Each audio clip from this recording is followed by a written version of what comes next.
اب اس کا یہ اگلا ٹارگٹ تھا کہ میں اپنے بھائیوں کو یہاں پہ UK میں لے آؤں، تو جی اس نے کیا کیا کہ اپنی ہی وائف کو یہاں پہ پہلے، جو کہ یہاں پہ میرج جو ہے نا وہ رجسٹرڈ ہوتی ہے، اپنی وائف کو اس نے پہلے ڈائیورس کیا اور پھر اس کے بعد اس نے اپنی وائف کی جو پیپر میرج ہے نا اپنے بھائی کے ساتھ کروائی۔ بیوی کو کسی نہ کسی طرح سے یہ کہہ کے اس نے کنونس کر لیا کہ اٹس اونلی پیپر میرج، کہ یہ پیپر میرج ہے، میں تمہیں اوریجنلی ڈائیورس نہیں دے رہا اور صرف پیپرز کی حد تک ہی یہ ہوگا کہ تم میرے وائف بردر کی جو ہے نا وہ وائف بنو گی، اوریجنلی بھی تم میری ہی بیوی ہو۔ اور خیر جی بیوی جو تھی اس نے کسی نہ کسی طرح سے اس چیز کو جو تھا وہ ایکسیپٹ کر لیا کہ بھی میرا پاسپورٹ ہے اور میرے پاسپورٹ کی بنیاد کے اوپر آگے جو ہے اس کے بھائی کا پاسپورٹ ہو جائے گا اور وہ یہاں پہ آ جائے گا۔ اور اس طرح سے کرتے کراتے نا اس نے کسی نہ کسی طرح سے اپنے ہی بھائی کے ساتھ اپنی بیوی کی شادی کروا دی، اور اس پیپر میرج کی بنیاد پر اس نے اپنے بھائی کو یہاں پہ بلا لیا اور کچھ عرصے کے بعد پھر اس نے اپنے بھائی کا بھی پاسپورٹ کروا لیا۔ صرف اتنا ہی نہیں تھا کہ بھی ایک بھائی کو اس نے اس طرح سے کر کے بلایا ہو، بلکہ جب اس کے پہلے والے بھائی کی اس طرح سے پیپر میرج ہو گئی اور اپنی ہی بیوی کے ساتھ اس نے اس کی شادی کروا کے پھر اپنے بھائی کو یہاں پہ لا کے اس کا پاسپورٹ حاصل کر لیا، اسی طرح سے پھر اس نے یہی چکر جو تھا نا وہ اپنے دوسرے بھائی کے ساتھ اپنی بیوی کا دوبارہ سے نکاح کروایا اور اس پیپر میرج کو اس نے دوسرے بھائی کے ساتھ امپلیمنٹ کیا، اور اس طرح سے کرتے کرتے اس نے اپنے ساری کی ساری فیملی کو یہاں پہ بلا لیا، یعنی کہ اس کے پیچھے 4 بھائی تھے اور چاروں کے چاروں بھائی اس نے یہاں پہ اپنی ہی بیوی کے ساتھ اگین اینڈ اگین جو تھا وہ پیپر میرج کر کر کے یہاں پہ بلائے۔ اور اس حد تک یعنی کہ لوگ گر جاتے ہیں اور یہاں پہ آنے کے چکروں میں کہ بھی اپنے رشتوں کا تقدس ہی بھول جاتے ہیں۔ اور اوریجنلی اگر آپ لوگ فتویٰ لیں نا تو آپ لوگوں کو پتہ چلے گا کہ جب ایک شخص بائی پیپر ہی کسی کو ڈائیورس دے دینا تو وہ ڈائیورس ایکچوئل میں واقع ہو جاتی ہے۔ اپنی بیوی کے ساتھ وہ یہاں پہ آپ کہہ لیں کہ بھی غیر شرعی طور پہ رہتا رہا، اور دوسرا یہ تھا اس نے جو غیر شرعی کام کیا وہ یہ کہ بھی اپنے بھائیوں کے ساتھ اس نے اپنی بیوی کی بار بار جو تھی وہ پیپر میرج کروائی، صرف ان چکروں میں کہ بھی میرے بھائیوں کا جو ہے نا وہ پاسپورٹ ہو جائے، ان کو کسی نہ کسی طرح سے میں یہاں پہ بلا لوں اور پھر یہاں پہ بلانے کے بعد ان کو سیٹل ڈاؤن بھی کر لوں۔ ان کے پاسپورٹ بھی اس نے لے لیے، سارا کچھ کر لیا، لیکن اپنی آخرت جو تھی نا وہ اس نے اپنے ہی ہاتھوں سے خراب کر لی۔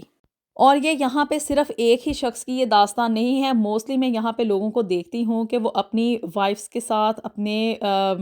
کزنز کی، اپنے بردرز کی اس طرح سے میرجز کر کر کے لوگوں کو یہاں پہ بلاتے ہیں۔ بعض لوگ تو اس حد تک گر جاتے ہیں کہ بھی اپنی سگی بہنوں کے ساتھ شادی کر کے یہاں پہ اس کنٹری میں آ جاتے ہیں، اسٹوڈنٹ ویزا کے اوپر آتے ہیں، واٹ ایور جو بھی ہے نا، بس ٹارگٹ یہ ہوتا ہے کہ بھی ہم کسی نہ کسی طرح سے نا یہاں پہ UK میں داخل ہو جائیں اور UK میں داخل ہونے کے بعد پھر ہم لوگ جو ہے وہ اپنا پاسپورٹ بھی لے لیں۔ یہ جو فیک میرجز کا سسٹم ہے نا، میں آپ لوگوں کو ایک بات کلیئر کرتی چلوں کہ اپنے ایمان کو آپ لوگ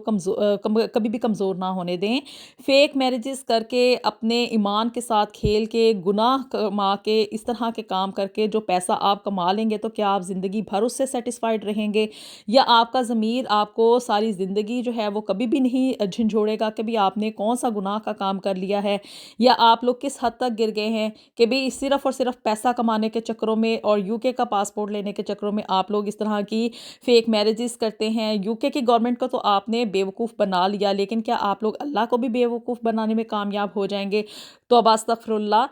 ایسا سوچنے والے لوگ جو ہیں آئی ڈونٹ نو کہ ان کی مینٹیلٹی کیا ہے، اور وہ لوگ کیا سوچتے ہیں کہ بھی ہم لوگ اس طرح سے کر کے کیا وہ زندگی میں کامیاب ہو سکتے ہیں یا کہ وہ آخرت میں کامیاب ہوں گے؟ کیا وہ کمانا کیا چاہتے ہیں زندگی میں اور کرنا کیا چاہتے ہیں زندگی میں؟ بس ان لوگوں کو یہ ایک لمحے کے لیے سوچ لینا چاہیے کہ بھی ہم لوگ اس طرح کے غلط طریقہ کار اختیار کر کے نہ صرف آخرت میں جو ہے وہ عذاب کا شکار ہوں گے، بلکہ دنیا میں بھی ہم لوگ جو ہے نا وہ گھاٹے کا سودا کرنے جا رہے ہیں۔ بہت سارے لوگ جو ہیں وہ یہاں پہ UK میں اس طرح کی فیک میرجز کر کے آتے ہیں اور پھر اس میں وہ پاسپورٹ لینے میں تو کامیاب ہو جاتے ہیں، لیکن ساری زندگی جو ہے وہ اپنے ضمیر کے ہاتھوں خود ہی وہ جو ہے نا وہ رسوا ہوتے رہتے ہیں۔ اور اس طرح کی حرکتیں کر کے آپ لوگ ثابت کیا کرنا چاہتے ہیں؟ مجھے تو خود نہیں سمجھ آتی کہ بھی اس طرح کے لوگ جو ہیں آخر ان کو جینے کا بھی حق ہونا چاہیے یا کہ نہیں ہونا چاہیے؟ اس طرح کے لوگوں کے ساتھ ہم لوگوں کو کیا سلوک کرنا چاہیے؟ اخلاق سے گری ہوئی حرکتیں اور دائرہ اسلام سے نکلی ہوئی حرکتیں کر کے لوگ جو ہیں وہ اپنے لیے اس دنیا میں تو تھوڑا بہت پیسہ کما لیتے ہیں، لیکن اپنی آخرت کو اپنے ہی ہاتھوں جو ہے وہ خراب کر بیٹھتے ہیں۔ تو آپ لوگ جو ہے اس طرح کی فیک میرجز کے بارے میں کس طرح کی رائے رکھتے ہیں کہ اس طرح کے لوگ جو ہیں ان کو زندہ بھی رہنے کا حق ہونا چاہیے یا کہ نہیں ہونا چاہیے؟ اور اپنی رائے سے آپ لوگ مجھے ضرور آگاہ کریں، اور میرے چینل کو بھی جلدی سے سبسکرائب کر دیں۔ اپنی دعا میں ہمیں یاد رکھیے گا۔ ملیں گے آپ سے نیکسٹ ویڈیو میں with something new and something very interesting. Until then, Allah Hafiz.